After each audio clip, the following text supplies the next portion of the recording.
नई दिल्ली विधानसभा सीट से कांग्रेस के उम्मीदवार संदीप दीक्षित जी इस वक्त हमारे साथ हैं। नॉमिनेशन आपने फाइल कर दिया, अब आगे चुनाव प्रचार किस तरीके से बढ़ेगा? चुनाव प्रचार तो चल रहा है, पिछले 15-20 दिन से चल रहा है और अच्छा चल रहा है। हमें तो लोगों की प्रतिक्रिया जो है वो बहुत भरोसा दे रही है, क्योंकि लोग 10 साल काम नहीं हुआ ये तो बात कर ही रहे हैं। बात इसकी भी कर रहे हैं कि काश उनके पास एक ऐसा विधायक होता जो शीला जी जैसा होता। और जब वो शीला जी की बात करते हैं तो कांग्रेस के विधायक की बात करते हैं, कांग्रेस के नेतृत्व की बात करते हैं, कांग्रेस के काम करने की कल्चर और संस्कृति की बात करते हैं। और वो देख रहे हैं हमारी तरफ कि नहीं, आज कांग्रेस जो है आई है हमारे बीच में, हमारी मुद्दों की बात कर रही है, हमारी विकास की बात कर रही है और उन्हें भरोसा बन रहा है सीधे सीधे कि कांग्रेस को ही उन्हें वोट देना है अब की बार इस चुनाव में। अगर संदीप जी बात की जाए तो आम आदमी पार्टी बार बार ये आरोप लगाती है कि आपको फंडिंग जो है वो बीजेपी कर रही है आपके चुनाव प्रचार के लिए और आप बीजेपी के लिए चुनाव लड़ रहे हैं। तो कहीं ना कहीं जो आरोप लगाया जा रहा है उसको लेकर के क्या कहेंगे? क्योंकि एक माहौल बनाने की कोशिश की जा रही है कि आप बीजेपी के इशारे पर काम कर रहे हैं। क्या माहौल बनाएंगे? ये बनाएंगे कि हमने काम नहीं किया, ये बनाएंगे कि हम भ्रष्ट हैं, ये बनाएंगे कि उन्होंने काम कर दिया, ये बनाएंगे कि वो ईमानदार हैं।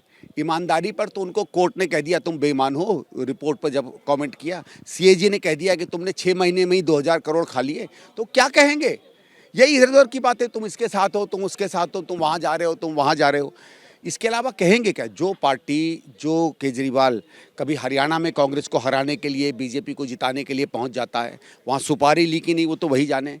उत्तराखंड में जाता है कि कांग्रेस हार जाए बीजेपी जीत जाए, गोवा में जाता है कि कांग्रेस हार जाए बीजेपी जीत जाए। वो तो बार बार बीजेपी के एजेंट की तरह काम कर रहा है, तो उसको मुझे कोई जवाब देने की ज़रूरत नहीं है। उनसे आपने कभी पूछा है हरियाणा क्या गए थे? लस्सी पीने गए थे क्या? उत्तराखंड क्या गए थे? क्या काम करने गए थे? पहाड़ घूमने गए थे क्या? गोवा क्या करने गए थे? गोवा के बीच में नहाने गए थे क्या? हर जगह तुम बीजेपी को जिताने जाते हो। तो मैं कह रहा हूँ आप उनसे ये सवाल पूछिए, ये सवाल मुझसे मत पूछिए। लेकिन आपने इस मामले को लेकर के राउज एवेन्यू कोर्ट में एक याचिका भी दायर की थी, जिसमें आज कोर्ट ने नोटिस जारी किया है आतिशी को और संजय सिंह को। तो क्या इस मामले को लेकर के आप आगे जाएंगे? देखिए, अब तो कोर्ट के अधीन है, कोर्ट इसको आगे ले जाएगा। कोर्ट उसको लगता है कि इसमें सबूत हैं तो वो केस आगे चालू करेगा। और उन्होंने नोटिस दिया है आतिशी जी को, संजय सिंह जी को, तो अब कोर्ट तय करेगा 27 को आगे क्या करना है।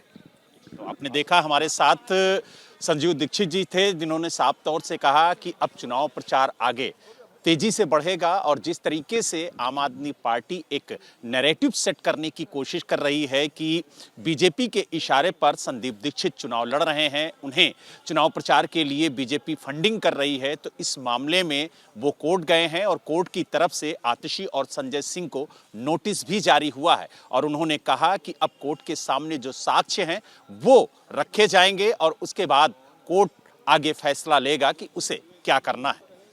दिल्ली से वीडियो जर्नलिस्ट सुनील पांडे के साथ Balram Pandey, ABP news. For exclusive and insightful videos, subscribe to our new channel ABP Live Premium.